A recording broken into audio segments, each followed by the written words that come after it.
Welcome to good study. दोस्तों, आज का सेशन आप सभी के लिए काफ़ी महत्वपूर्ण होने वाला है, क्योंकि आज के इस सेशन में हम रेलवे के प्रीवियस ईयर में अर्थात 1998 से 2020 तक जो भी जीके जीएस के क्वेश्चन आए थे उसको करवाने वाले हैं और ये उनका पार्ट 5 होगा।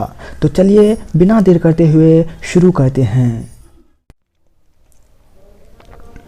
फर्स्ट क्वेश्चन है, भारत का प्रथम साम्राज्य निर्माता कौन सा वंश था? राइट आंसर हो जाएगा ऑप्शन नंबर बी, मौर्य वंश। मौर्य वंश के संस्थापक कौन थे? चंद्रगुप्त मौर्य। और मौर्य वंश का राज्य क्षेत्र कहाँ से कहाँ तक फैला हुआ था? ये ऑक्सस नदी से लेकर के कावेरी के द्रोणी तक फैला हुआ था। चलते हैं अगले क्वेश्चन पे। अगला क्वेश्चन है, निम्नलिखित में से कौन भारत नहीं आया था? राइट आंसर हो जाएगा इसका option number B, Columbus. Columbus Bharat नहीं आया था। ये जो मेगास्थनीज दे रखा है ये चंद्रगुप्त मौर्य के काल में आया था। ये सेल्यूकस का राजदूत था। ये दे रखा है वास्को डी गामा। इन्होंने भारत की खोज करी थी समुद्री रास्ते से। कब आया था भारत? 1498 ईस्वी में। ये दे रखा है फाहियान। फाहियान कब आया था? ये चंद्रगुप्त द्वितीय के काल में आया था। और ये कोलंबस कब आया था? 1492 ईस्वी में। लेकिन ये कहाँ पहुंचा था? ये अमेरिका पहुंच गया था। चलते हैं अगले क्वेश्चन पे। अगला क्वेश्चन दे रखा है, मेगास्थनीज किसके दरबार में आया था? राइट आंसर हो जाएगा option number A, Chandragupta Maurya. और इन्हें भेजा किसने था? इन्हें सेल्यूकस ने भेजा था। और मेगास्थनीज के द्वारा लिखी गई एक प्रसिद्ध पुस्तक है, नाम क्या है उसका? इंडिका। अगला क्वेश्चन देख लेते हैं, मेगास्थनीज द्वारा रचित किस ग्रंथ से भारत के मौर्यकालीन इतिहास का पता चलता है? राइट आंसर हो जाएगा इसका ऑप्शन नंबर ए, इंडिका। और ये इंडिका मेगास्थनीज के द्वारा लिखा गया था। इससे पहले मेगास्थनीज और भी कहीं पर रह चुका था। तो पहले वह कहाँ पर था? वह आर्कोसिया के क्षत्रप के दरबार में सेल्यूकस का राजदूत रह चुका था। कहाँ पर? आर्कोसिया के क्षत्रप के दरबार में। अगला क्वेश्चन देख लेते हैं, इंडिका निम्नलिखित में से किसकी कृति है? राइट आंसर हो जाएगा ऑप्शन नंबर बी, मेगास्थनीज। दोस्तों, ये सारे क्वेश्चन जो हैं वो प्रीवियस ईयर के क्वेश्चन हैं। जो भी पहले के 4 पार्ट देखना चाहते हैं उसका लिंक डिस्क्रिप्शन में दे दिया गया है, तो वहां से आप वो पार्ट भी देख सकते हैं। और जो ये वीडियो पहली बार देख रहे हैं वो चैनल को सब्सक्राइब करके बेल आइकन जरूर प्रेस कर लीजिएगा। अगला क्वेश्चन देख लेते हैं, अपने साम्राज्य के विस्तार में चंद्रगुप्त मौर्य की सहायता की थी। किसने की थी? राइट आंसर हो जाएगा ऑप्शन नंबर सी, चाणक्य ने। अपने राज्य के विस्तार में चंद्रगुप्त मौर्य की सहायता किसने करी? चाणक्य ने। चाणक्य का दूसरा नाम क्या था? विष्णुगुप्त। और चाणक्य का दूसरा नाम एक और नाम था, वो था कौटिल्य। चलते हैं अगले क्वेश्चन पे। और ये चाणक्य है ये कौन थे? चंद्रगुप्त मौर्य के गुरु थे। अगला क्वेश्चन देख लेते हैं, प्राचीन भारत का वह प्रसिद्ध शासक जिसने अपने जीवन के अंतिम दिन में जैन धर्म अपनाया था, वो कौन था? राइट आंसर हो जाएगा option number A, Chandragupta. Chandragupta Maurya ने अपना अंतिम दिन जो है वो कहाँ पे बिताया था? मैसूर में बिताया था। मैसूर में कहाँ पर? श्रवणबेलगोला में बिताया था। किसने? चंद्रगुप्त मौर्य ने। श्रवणबेलगोला में सल्लेखना द्वारा मृत्यु का विवरण किया गया था। चंद्रगुप्त मौर्य ने जैन साधु भद्रबाहु से जैन धर्म की दीक्षा ली थी। नेक्स्ट क्वेश्चन कर लेते हैं, चाणक्य किसका प्रधानमंत्री था? राइट आंसर हो जाएगा option number A, Chandragupta Maurya. Chanakya Chandragupta Maurya का प्रधानमंत्री था। अगला क्वेश्चन कर लेते हैं, चाणक्य को निम्न में से जाना जाता था किस नाम से? राइट आंसर हो जाएगा ऑप्शन नंबर बी, विष्णुगुप्त के नाम से जाना जाता था। एक नाम और था, क्या था? कौटिल्य। अगला क्वेश्चन, निम्नलिखित में से कौन सा भारत का प्राचीनतम राजवंश है? राइट आंसर हो जाएगा इसका ऑप्शन नंबर सी, मौर्य वंश। मौर्य वंश, ये जो चारों ऑप्शन दे रखे हैं इसमें सबसे प्राचीन मौर्य वंश है। उसके बाद कौन सा वंश आया था? कुषाण वंश आया था, फिर गुप्त वंश और उसके बाद वर्धन वंश आया था। तो इसका राइट आंसर होगा ऑप्शन नंबर सी, मौर्य वंश। अगला क्वेश्चन कर लेते हैं, निम्नलिखित में से प्राचीनतम राजवंश कौन सा है? तो ये क्वेश्चन प्रीवियस ईयर के हैं, तो ये क्वेश्चन रिपीट होते रहते हैं। इसका राइट आंसर हो जाएगा ऑप्शन नंबर बी, नंद वंश। नंद वंश के संस्थापक कौन थे? महापद्मनंद। और इसका अंतिम शासक कौन था? धनानंद था। इसके बाद कौन सा वंश आया? मौर्य वंश आया। अशोक ने बौद्ध धर्म के प्रचार के लिए विदेशों में किसको भेजा था?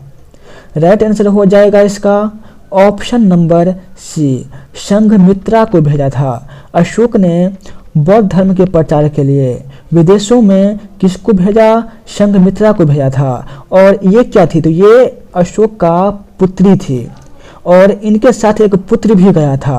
उस पुत्र का नाम क्या था? पुत्र का नाम था महेंद्र। चलते हैं अगले क्वेश्चन पे। अशोक किस वंश से संबंधित है? अशोक किस वंश से संबंधित है? राइट आंसर हो जाएगा ऑप्शन नंबर सी, मौर्य वंश। मौर्य वंश के संस्थापक कौन थे? चंद्रगुप्त मौर्य।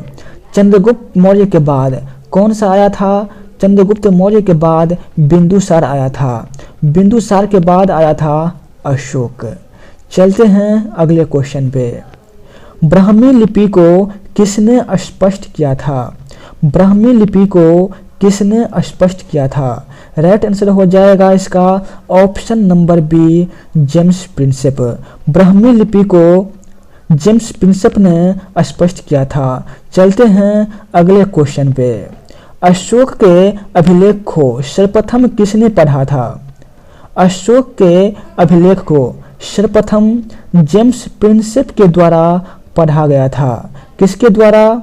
जेम्स प्रिंसेप के द्वारा पढ़ा गया था। इनके साथ एक नाम और आता है, वो नाम क्या है? वो है भंडारकर। भंडारकर महोदय ने मात्र अभिलेखों के ही आधार पर अशोक का इतिहास लिखने का सलाधी प्रयास किया था।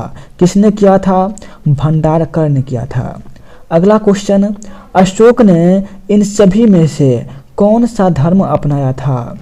राइट आंसर हो जाएगा ऑप्शन नंबर ए, बौद्ध धर्म अपनाया था। अशोक ने कलिंग युद्ध के बाद कौन सा धर्म अपनाया था? बौद्ध धर्म अपनाया था। जब अशोक के साथ कलिंग का युद्ध हुआ था, कब हुआ था? 261 ईसा पूर्व में। उसके बाद अशोक ने बौद्ध धर्म को अपना लिया था। चलते हैं अगले क्वेश्चन पे। अपने अभिलेखों में प्रायः जिन नाम से अशोक संदर्भित है वह है, तो राइट आंसर होगा इसका option number A, Priyadarshi.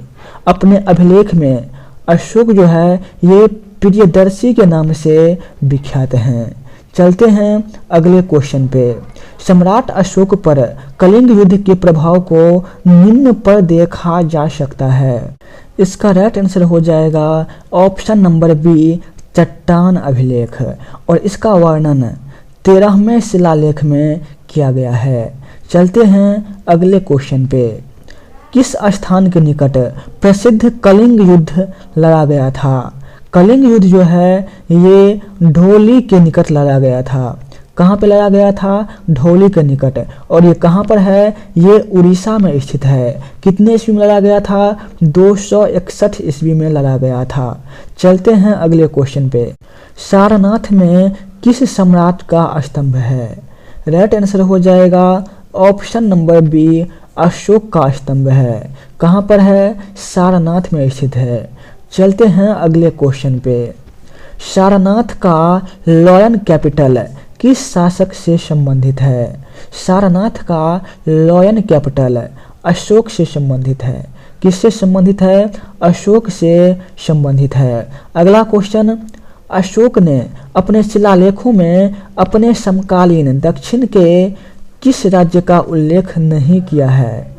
Right answer हो जाएगा ऑप्शन नंबर सी, कुषाण का उल्लेख नहीं किया है। बाकी जो तीनों हैं, चोल, पांड्य और केरल पुत्र, इन सभी का उल्लेख किया गया है, लेकिन कुषाण का उल्लेख नहीं किया गया है। चलते हैं अगले क्वेश्चन पे। दोस्तों, यदि आप सभी को वीडियो पसंद आया हो तो एक लाइक जरूर कर दीजिएगा। यदि आप प्रीवियस ईयर के मैथ्स पढ़ना चाहते हैं, जीके पढ़ना चाहते हैं, रीजनिंग पढ़ना चाहते हैं, तो हमारे इस यूट्यूब चैनल गुड स्टडी को सब्सक्राइब करके बेल आइकन जरूर प्रेस कर दीजिएगा। अगला क्वेश्चन, मौर्य साम्राज्य में प्रचलित मुद्रा का नाम क्या था? राइट आंसर हो जाएगा ऑप्शन नंबर ए, पन था। मौर्य साम्राज्य में प्रचलित मुद्रा का नाम पन था। मौर्य काल में सिक्के सोने, चांदी तथा तांबे के बने होते थे। इन सिक्कों को निष्क और स्वर्ण कहा जाता था। चांदी के सिक्के को कारसापन या घरन कहा जाता था। तांबे के सिक्के मासक कहलाते थे। काकनी भी तांबे का बना छोटा सिक्का होता था। अगला क्वेश्चन, निम्नांकित में से कौन मौर्य वंश का शासक नहीं था? राइट आंसर हो जाएगा इसका option number A, Ajatashatru. Ajatashatru किस वंश का शासक था? हर्यक वंश का शासक था, और हर्यक वंश को पितृहंता वंश भी कहा जाता है। और चंद्रगुप्त मौर्य कौन था? मौर्य वंश के संस्थापक। उसके बाद आए थे बिंदुसार, उसके बाद आए थे अशोक। चलते हैं अगले क्वेश्चन पे। निम्नलिखित में से अशोक का उत्तराधिकारी कौन था? राइट आंसर हो जाएगा ऑप्शन नंबर ए, कुणाल था।